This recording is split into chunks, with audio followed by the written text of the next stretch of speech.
because their inability to manage their brand image is an ongoing concern, not just for us fans, but for those people that follow the health of the industry. Because, say what we will, Marvel has, a 38% market share, and DC's is falling. DC is still the second most powerful publisher in the industry, and if they can't maintain their health, the industry as a whole is going to have a hard time remaining healthy. So I'll get us back on track a little bit and say, throughout all of this, what really gave Gail her power was her ability to use and maneuver her way through social media. Now, in order to understand how she does that, we want to understand sort of a little bit about how social media functions and how content is delivered and promoted. For the purposes of this morning, the primary measurement metric that we use in measuring online influence is a tool called Clout. Is anybody here familiar with Clout? You are. You are as well. For those who are not, Clout is an online tool that measures a user or organization's influence across a variety of platforms. Whatever platforms you choose to register with Clout, it will measure the frequency with which you use those tools, the overall reach, your network and connected networks that your postings filter out to, and it will give you a score on a 0 to 100 scale.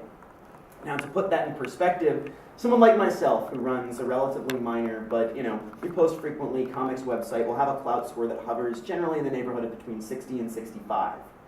A company like DC Comics, with a dedicated social media team that pushes content on every single social media platform that there is, has a Clout score of between 90 and 92. Gail's score hovers between 78 and briefly climbed as high as 85. During the week of her dismissal, that score hovered around 84, 85, making her more influential than media outlets like CNN, the Huffington Post, Fox News, and at that point, DC Comics themselves, whose influence dipped down to about 82. You had a mass exodus of fans departing DC Comics on Twitter, Google+, Facebook, people simply cutting themselves off from the company as a result of the way they treated Gail. Now, this had two effects which sort of meet with each other. The increase in Clout score reflects an increase in reach of content, virality for lack of a better term, which meant that when one person was posting it, it was going out to thousands of other people. Now, the rise in Gail's score reflects that her reach was actually growing at the time of the controversy, and the decrease in DC's score means that their efforts to manage the controversy on the social media side were actually failing to reach as many people as Gail's, and they were reaching less and less people every day. Now, Gail is effective in this for two major reasons, and it's focus and interactivity. Unlike DC, who has a presence on every single platform, Gail focuses primarily on two, and that's Twitter and Tumblr. Tumblr, I'm personally not big into, but I definitely did do some looking at hers. She posts a lot of great images. She posts a lot of great stuff. The stuff she has there is very funny. And Tumblr is one of those, again, which we talked about sort of before the panel, has that space for interactivity in comments and reposting. Twitter is a whole different beast.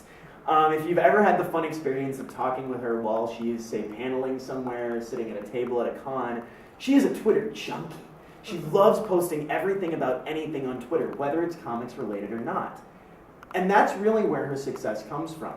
Like she did with Deadpool and reaching out to fan segments that weren't necessarily related to character, but were interested in the jokes he was making about other pop culture references, in reaching out on Twitter through everything from politics, her discussions with other creators, her discussions with people, she'll comment on sports things. I've said funny things about the Chicago Bulls that she's put out. And I know Gail that's not a fan of basketball, but it was a funny comment about people in Bull costumes.